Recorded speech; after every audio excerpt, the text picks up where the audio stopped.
बिस्मिल्लाहिर्रहमानिर्रहीम अस्सलाम वालेकुम व्यूअर्स, मैं हूं समीउल्लाह। आप देख रहे हैं समीउल्लाह फूड सीक्रेट। दोस्तों, आज आपके साथ बादाम का शरबत बनाने का तरीका शेयर करूंगा। जैसा कि गर्मी का मौसम है और टेम्परेचर जो है 40 क्रॉस कर गया है और गर्मी बहुत शदीद है। इस गर्मी के मौसम में जब हम काम करते हैं तो हमें फिर अपनी बॉडी को ठंडा रखने के लिए, अपने दिमाग को ठंडा रखने के लिए हमें ठंडे मशरूबात की ज़रूरत है। और अगर ये मशरूबात जो है ताकतवर हो तो फिर तो क्या ही बात है। तो आज मैं आपको बादाम के शरबत को बना के लंबे अरसे तक महफूज करने का तरीका बताऊंगा। इंस्टेंट बादाम का शरबत बनाएंगे। इसको आपने सिर्फ पानी में डालना है, बर्फ डालनी है और आपका बादाम का शरबत रेडी है। इसको आप लंबे अरसे तक महफूज कर सकते हैं, बिल्कुल खराब नहीं होता। बना के अपने पास रख ले और जब आपका दिल चाहे निकाले और इसको पिए। इस बादाम के शरबत को बनाने के लिए यहाँ पे मैंने 150 ग्राम बादाम लिए हैं। ठीक है जी, ये अमेरिकन गिरी है। इसके अंदर आप कोई सा भी बादाम ले सकते हैं।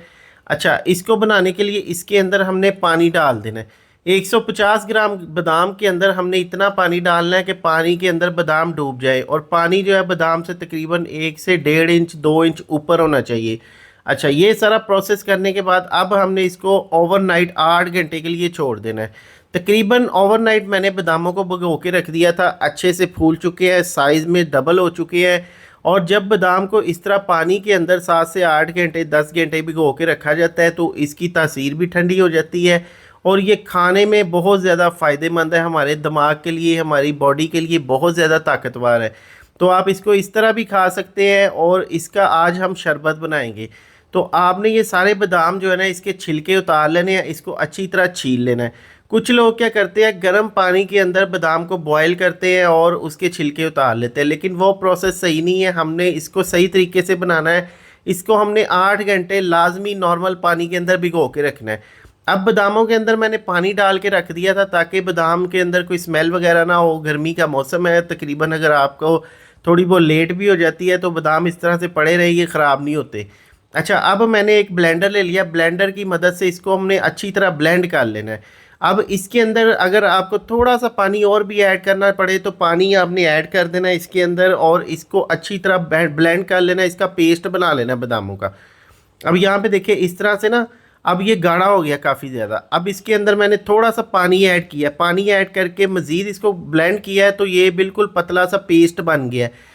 तो अगर आपके पास ये ब्लेंडर नहीं है, आप किसी भी वो घर में जग वगैरह होता है ना मिल्क शेक बनाने वाला, उसके अंदर डाल के ये प्रोसेस कर सकते हैं। अब यहाँ पे हमने एक कढ़ाई ले लेनी है। कढ़ाई के अंदर हमने 1 लीटर पानी शामिल करना है। कोई भी डीप बर्तन ले ले, उसके अंदर 1 लीटर पानी और 1 किलो चीनी शामिल करनी है इसके अंदर। चीनी शामिल करने के बाद यहाँ पे चीनी को अच्छी तरह हमने मिक्स कर लेना है। अब बहुत से लोग कहते हैं कि हम चीनी इस्तेमाल नहीं करना चाहते, तो आप इसके अंदर मिश्री भी डाल सकते हैं। वो भी मार्केट से मिल जाती है आसानी के साथ। और उसको भी इसी तरह हमने पानी के अंदर डिज़ोल्व कर लेना है, इसको अच्छी तरह हल कर लेना है। जब ये चीनी इसके अंदर अच्छी तरह मिक्स हो जाए, पानी यहाँ पे देखिए इस तरह से पकना स्टार्ट हो जाएगा। जब ये पकना स्टार्ट हो जाए ना, तो फिर हमने जो बादाम ग्राइंड किए ना वो इसके अंदर शामिल कर देंगे। सबसे पहले तो ब्लेंडर को साफ़ कर लेंगे। ये भी इसके अंदर जो इसका पेस्ट लगा हुआ है ना, ये ज़ाया ना हो, तो इसलिए पानी के अंदर इसके पेस्ट को भी निकाल लेंगे अच्छी तरह से। और फिर इसके अंदर ये बादाम का पेस्ट शामिल कर देंगे। ये देखिए इस तरह से बादाम का पेस्ट आपने शामिल कर देना है और इसको पकाना स्टार्ट कर देना है। अब भी यहाँ पे पकाने का जो प्रोसेस होता है ना, ये सबसे अहम होता है। अब मैं आपको अभी दिखाता हूँ कि इसके अंदर ना जब आप पकाएंगे ना तो सबसे पहले झाग पैदा होना स्टार्ट हो जाएगी। जैसे ही बादाम का शरबत पकना स्टार्ट होगा तो ऊपर इसके देखिए झाग आ रही है। तो इसको हमने इतना पकाना है कि इसके ऊपर से ये झाग खत्म हो जाए। अब यहाँ पे उसी बर्तन के अंदर थोड़ा सा पानी डालेंगे, इसका कंगाल भी इसके अंदर शामिल कर देंगे ताकि कोई भी चीज़ ज़ाया ना हो। और अब देखिए इसके ऊपर झाग आ गई है। अच्छा, आपने एक बात का ख़ास ख्याल रखना है कि अगर तो आप इसको हल्की आग पे पकाएंगे तो फिर भी आपने साथ साथ इसका ख्याल रखना है, ये जो चीनी के अंदर जब शरबत या पानी कोई भी चीज़ पकती है ना तो वो उबल के बाहर आना स्टार्ट हो जाती है। जब उसको उबाल आता है ना तो वो पतीली से या कढ़ाई से बाहर आ जाती है। तो आपने इस चीज़ का ख़ास ख्याल रखना है। अब यहाँ पे देखिए ये उबल गई है तो इसके नीचे गैस के फ्लेम को मैंने अभी लो कर दिया है, बिल्कुल लो कर दिया। पहले मीडियम पे था, तो अगर आप मीडियम पे करके इसको छोड़ देंगे तो ये बाहर सारा गिर जाएगा शरबत। तो आपने इस बात का ख़ास ख्याल रखना है कि इसके ऊपर नज़र रखनी है, साथ साथ हल्का फुल्का चम्मच हिलाते रहे, साथ साथ साइडों से इसको साफ़ करते रहे और इस तरह से आपने इसको पकाते रहना है। अब यहाँ पे एक स्टेज आएगी, तकरीबन कोई 10-12 मिनट पकने के बाद, 15 मिनट पकने के बाद ना इसकी झाग जो है ना ख़त्म होना स्टार्ट हो जाएगी और लेवल भी इसका कम हो जाएगा। देखिए लेवल इसका कितना ज़्यादा कम हो गया है। तो अब हमने यहाँ पे इसको मज़ीद पकाना है क्योंकि अभी भी इसके अंदर झाग मौजूद है। अब बहुत से लोग ये करते हैं कि बादाम के शरबत को जब वो ग्राइंड कर लेते हैं बादामों को, तो बादाम को ग्राइंड करके उसका घोटा बना के फिर मलमल के कपड़े के अंदर उसकी सरदाई वगैरह निकाल के उसके बाद फिर वो इसके अंदर डालते हैं और उसको पकाते रहते हैं। लेकिन हमने बादाम जो है ना वो पेस्ट सारा कुछ इसके अंदर ही डाल दिया है, क्योंकि मुझे जो है ना मुझे जब मैं शरबत पीता हूँ ना तो मुझे ऐसे महसूस होता है कि यार इसके अंदर जब बादाम आ रहे हो ना तो वो बड़ा अच्छा एक फीलिंग आती है। इसलिए मैंने जो बादाम का मटेरियल था ना वो नहीं निकाला और इसी तरह इसको पका लिया। अब यहाँ पे देखिए फाइनल शरबत हमारा पक चुका है, कलर इस तरह का हो गया, ये देखिए इस तरह का ट्रांसपेरेंट सा कलर हो गया, झाग खत्म हो गई है।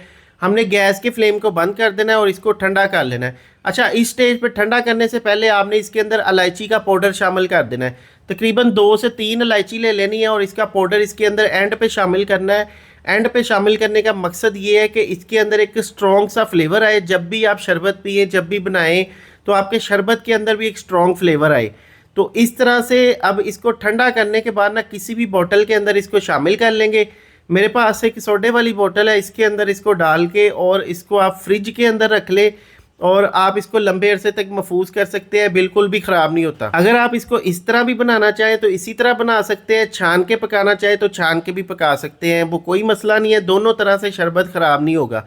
इसको हमने ये देखे एक बोतल के अंदर डाल के इसको फ्रिज में रख लेना है। अभी बनाने का तरीका ये है कि सिंपली जब भी आपको प्यास लगे आपने थोड़ा सा शरबत डालना है और इसके अंदर आपने बर्फ़ डाल देनी है। बर्फ़ डालने के बाद इसके अंदर सिंपली हमने पानी डाल लेना है। पानी डालने के बाद ये बेहतरीन किस्म का हमारा ठंडा ठार बादाम का शरबत तैयार हो गया है, जो कि हमारे मैदे जिगर की गर्मी को भी दूर करेगा, हमारे दिमाग को भी ठंडा करेगा और वैसे भी ये हमारे दिमाग के लिए हमारे जिस्म के लिए बहुत ज़्यादा ताकतवर है बादाम का शरबत। तो इसको अच्छी तरह मिक्स कर लेंगे, मिक्स करके इसको जनाब पी लेंगे। तो ये थी दोस्तों आज की बादाम के शरबत की रेसिपी। आपको कैसी लगी आपने मुझे कमेंट सेक्शन में ज़रूर बताना है और मज़ीद बकरा ईद रेसिपीज़ के लिए हमारे चैनल को सब्सक्राइब कर लें, बेल आइकन को प्रेस कर लें। इससे पहले मैंने एक सरदाई गोटा जो कि कमर्शियल स्टाइल से बनाने का तरीका शेयर किया था, उस वीडियो का लिंक जो है आपको आई बटन और डिस्क्रिप्शन और एंड कार्ड में मिल जाएगा। अपना बहुत सा ख्याल रखिएगा। शुक्रिया, अल्लाह हाफिज़।